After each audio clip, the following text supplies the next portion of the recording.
So excited, Steve Kim Show, episode number 233. The much anticipated March stats are in, and as usual, I got your numbers and your stats as they pertain to Toronto and the GTA. So let's get right into the numbers. So back in February 2023, in Toronto, we had just over 1,700 sales against just over 4,100 active listings. Fast forward into March, that number of sales shoots right up to over 2,500, and active listings crept up just a little bit to just over 4,200. In York Region, back in February, we had 910 sales against just over 1,600 active listings, and we see the number of sales shoot up in March to just over 1,200 against just over 1,700 active listings. Now, months of inventory, this is supply and demand, and this again is across all housing types, so detached, semi-detached, townhomes, condos, etc. So for the market in Toronto, across all housing types, back in February, we are hovering around 2.3 months of inventory. Fast forward into March, we are now down sub 2 at 1.7 months of inventory. So if you're looking for a property in Toronto, you've probably have experienced in the last 30 days multiple offer situation because we just don't have the number of listings right now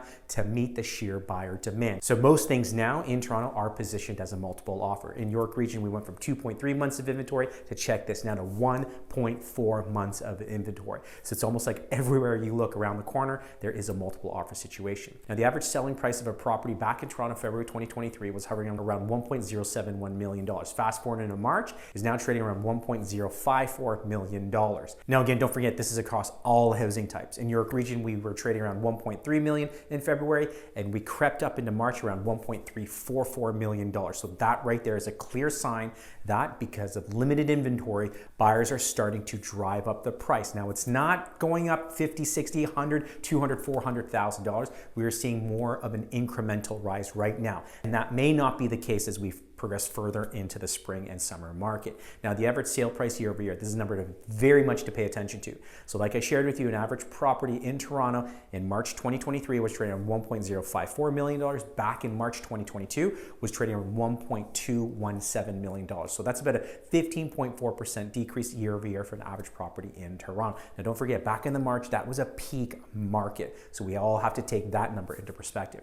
In York Region, back of March 2022, an average property was trading at $1.512 million, and like I shared with you now, is now trading $1.344 million, which equates to about a 12.5% decrease year over year. Greater Toronto area housing market conditions tightened in March 2023. Sales accounted for an increased share of listings in comparison to March 2022, suggesting that competition between buyers is on the rise. Now, the average price was above the average list price for the first time since May 2022, and that's a number to definitely pay attention to.